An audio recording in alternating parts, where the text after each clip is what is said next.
तो आज हम बताने वाले हैं कि बालों में खुजली क्यों होती है और बालों में खुजली होने के ऐसे 4 घरेलू नुस्खे जो आपको बिल्कुल आपको राहत मिले। एक बार का अप्लाई करने में आपको बहुत ही आराम मिलेगा और 2 से 3 बार करेंगे तो आपको बहुत ही फायदे मिलेंगे। कभी कभी क्या होता है कि गर्मियों के मौसम में धूल मिट्टी या धूप के प्रदूषण की वजह से हमारे बालों में फंगल इन्फेक्शन हो जाते हैं, या कभी कभी फंगल इन्फेक्शन नहीं भी होते हैं फिर भी हमारे बालों में खुजली होती रहती है। तो ये खुजली एक ऐसी बीमारी है, ऐसी कारण है जो हमारे बालों में अगर होने लगी तो हमें हमारा कॉन्फिडेंस लेवल भी कभी कभी किसी के बीच में हम बैठे हैं तो भी हमारे बालों में खुजली होने लगती है, तो हम अपने बालों को खुजलाने लगते हैं, तो मुझे बहुत ही बेकार लगता है हमको और उससे हमें मेरा कॉन्फिडेंस लेवल नीचे गिरता है।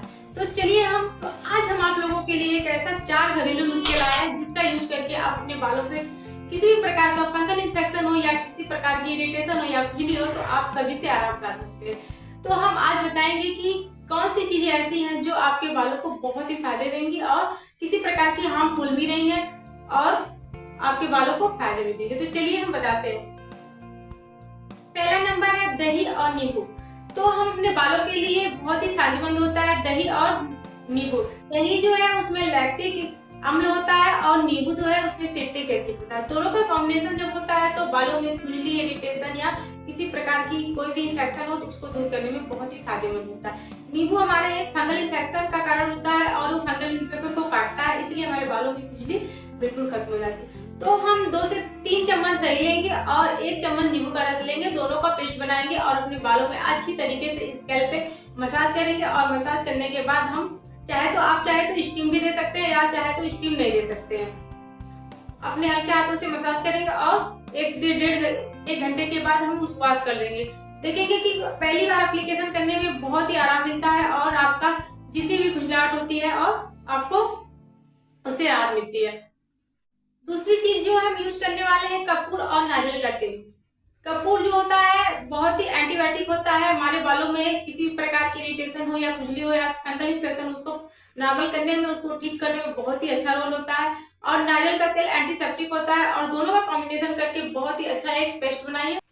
2 चम्मच नारियल का तेल लीजिए और छोटा सा टुकड़ा ले लीजिए कपूर का, दोनों को मिक्स करिए और अच्छा सा गोल पेस्ट बनाइए और अपने बालों में पूरी अच्छी तरह से एप्लीकेशन करिए और उसके बाद आधे घंटे के बाद आप धुल लीजिए। देखेंगे कि थोड़ी देर में आपको बहुत ही आराम मिल जाता है और जितनी खुजली और इरिटेशन या किसी प्रकार का इन्फेक्शन हो बिल्कुल ठीक हो जाता है। तो इसको करने के बाद आप थोड़ी देर के बाद आप वॉश भी कर सकते हैं या ऐसे छोड़ भी सकते हैं। कपूर क्या होता है कि वो उड़ जाता है और नारियल का तेल अपने बालों को, आपके बालों को मॉइस्चर भी देता है।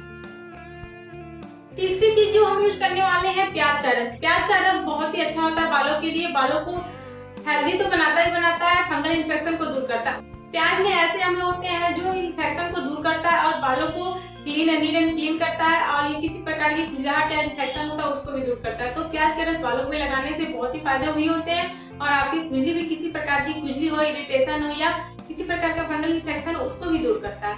तो हम प्याज का रस लेंगे और उसको घिस लेंगे और घिसने के बाद उसका जो रस होता है हम निकाल लेंगे। निकालने के बाद जो उसका पानी बचता है उसमें बहुत ही अच्छे अपने बालों में लगाएंगे और उससे बहुत ही फायदे मिलते हैं। तो चौथा और लास्ट चीज है जैतून का तेल। जैतून का तेल भी एक बहुत ही एंटीबायोटिक का काम करता है, ये बहुत ही फायदेमंद होता है और आपके बालों में किसी प्रकार का फंगल इन्फेक्शन हो या इन्फेक्शन हो उसको दूर करने में बहुत ही अच्छा मिलता है, आपकी खुजली को भी दूर करता है। तो हम क्या करेंगे, 2 चम्मच जैतून का तेल लेंगे और उसको हल्का सा गर्म करेंगे। आप चाहे तो उसमें नींबू का रस भी डाल सकते हैं या तो सिर्फ आप जैतून का तेल ही लगा सकते हैं, वो बहुत ही एंटीबायोटिक का काम करता है और आपके बालों को फंगल इन्फेक्शन को दूर करता है। तो जैतून का तेल बहुत ही फायदेमंद होता है। आप जैतून को तेल को भी आप अपने बालों में यूज कर सकते हैं, हल्का सा गुनगुना हो और अपने बालों को पूरी स्कैल्प पे लगाइए और मसाज करिए, उसके बाद 1 घंटे के बाद आप धुल सकते हैं। तो हमने 4 घरेलू ऐसे नुस्खे बता दिए हैं। आप चाहे तो इसमें से कोई भी यूज कर सकते हैं और अपने बालों को खुजली से राहत मिल सकते हैं। ये बहुत ही पावरफुल और बहुत ही एंटीबायोटिक चीजें हैं जो आपके बालों को बिल्कुल किसी प्रकार का इन्फेक्शन हो, किसी प्रकार की खुजली हो उससे बहुत ही राहत दिलाने का काम करते हैं। और एक बात लास्ट में मैं एक और कहना चाहूंगी, अगर आपके बालों में किसी प्रकार के फोड़े या फुंसी हो या किसी प्रकार की बीमारी हो तो ये घरेलू चीजें मत लगाइएगा और आप डॉक्टर से कंसल्ट कर सकते हैं। और या आपको नॉर्मल इन्फेक्शन है या नॉर्मल खुजली है या नॉर्मल खुजली हो रही है या किसी प्रकार की नॉर्मल चीजें हैं तो आप घरेलू चीजें यूज कर सकती हैं। बहुत ही ज्यादा स्थिति में या तो आपको किसी प्रकार की भयंकर बीमारी है या किसी प्रकार के बालों में आपको बहुत ही ज्यादा रेडनेस या ब्लड आ रहा है या बड़े बड़े चकत्ते बन गए, तो इन चीजों का मतलब यूज करिएगा। अगर आपको नींबू से एलर्जी है तो आप नींबू को स्किप कर दीजिएगा और बाकी चीजें लगा सकते हैं। तो ये चीजें कोई साइड इफेक्ट नहीं करने वाली है और बहुत ही फायदेमंद होने वाली है, तो आप जरूर लगाइएगा और बाय।